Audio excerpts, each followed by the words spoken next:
Yeah. Yeah. Yeah.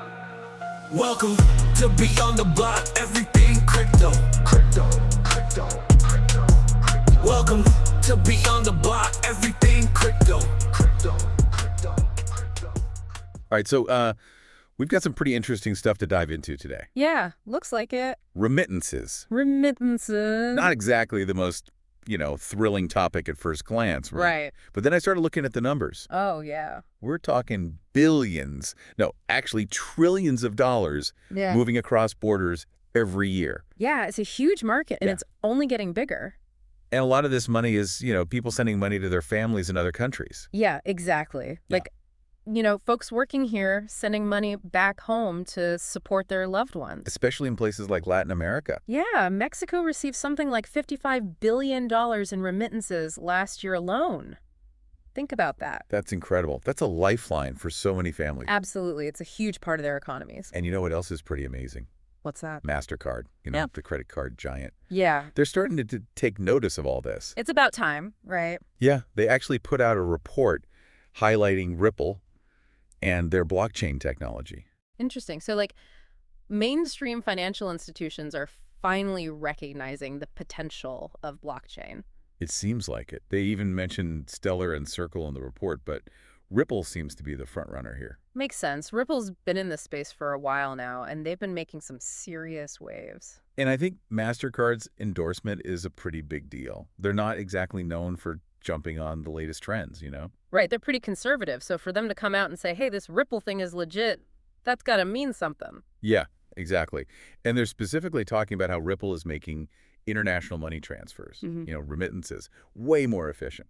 And that's really what it's all about, right? Making things easier, faster, and cheaper for the people who actually need to send money across borders. Exactly. I mean, think about it.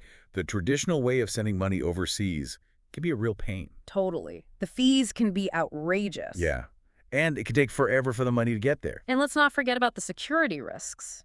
Oh, yeah. There's always a chance that something could go wrong and your money could just disappear. But blockchain, with its whole transparent and immutable thing, it solves a lot of those problems. Right. It's like a digital ledger that everyone can see, so it's much more secure. And once a transaction is recorded, it can't be tampered with. Exactly. And that means faster transactions, lower fees, and less risk for everyone involved. Like a win-win-win situation. I love win-win-wins. Me too. And speaking of real-world applications, did you see that thing about SBI Remit? SBI Remit. Yeah, it's a Japanese money transfer company. They're actually using Ripple's XRP cryptocurrency for cross-border payments. Oh, yeah, I read about that. Isn't that in 3 different countries already? Yeah, 3 Asian countries. And it's not just some pilot program. They're actually doing it. Like real people are sending money using XRP. It's pretty remarkable when you think about it. It is. Imagine sending money across the world in seconds with minimal fees. It could be a game changer for families that rely on remittances. Absolutely. It's like taking power away from the big banks and putting it back into the hands of the people. And, it's not just about remittances. It's about, the whole future of money. There's this whole beyond remittances aspect to it all. Right. Like Ripple's thinking bigger. They're not just stopping at remittances. Yeah, they're looking at the bigger picture. And that's where things get really interesting. I saw something about central bank digital currencies, or CBDCs. Oh, yeah, CBDCs. Those are a whole other can of worms, but a really exciting can of worms. Okay, so I've heard that term thrown around, but I'm not entirely sure I understand what they are. So basically, imagine a digital version of the US dollar or the euro. Okay. But instead of being controlled by banks, it's issued and managed by the central bank. So like a government-backed cryptocurrency?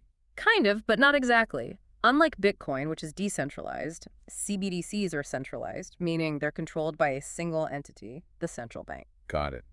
And what's the big deal with these CBDCs? Why is everyone so excited about them?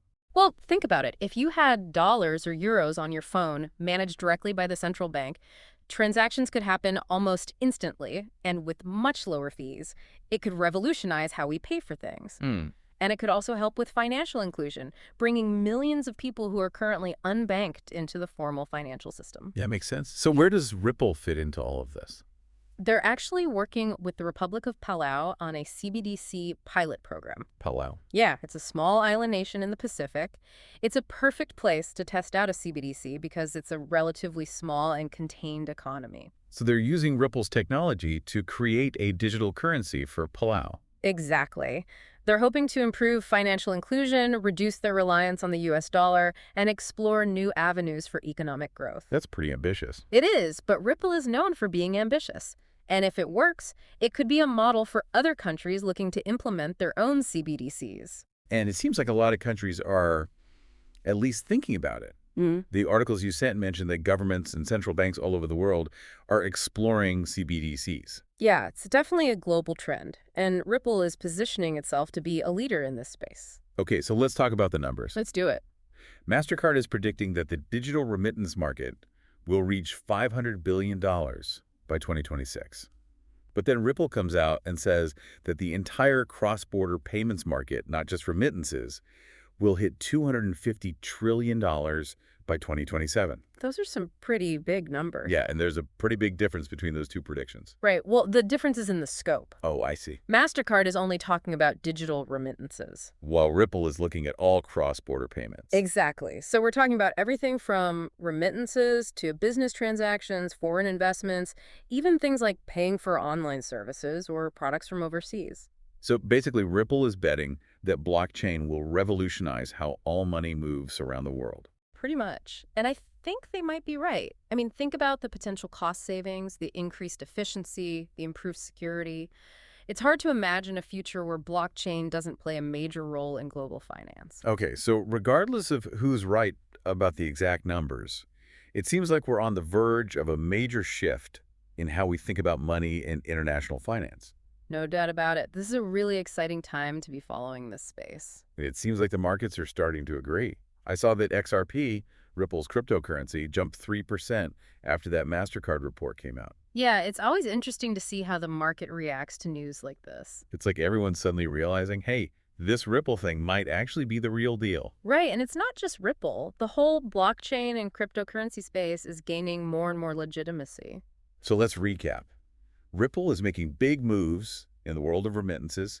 They're at the forefront of the CBDC movement, and they're looking to completely transform how all money moves around the world. And they're getting some serious recognition from major players like Mastercard. It's safe to say that Ripple is a company to watch. Agreed. And here's something to think about. If blockchain can revolutionize finance, what other industries could be next? That's a great question. What about healthcare?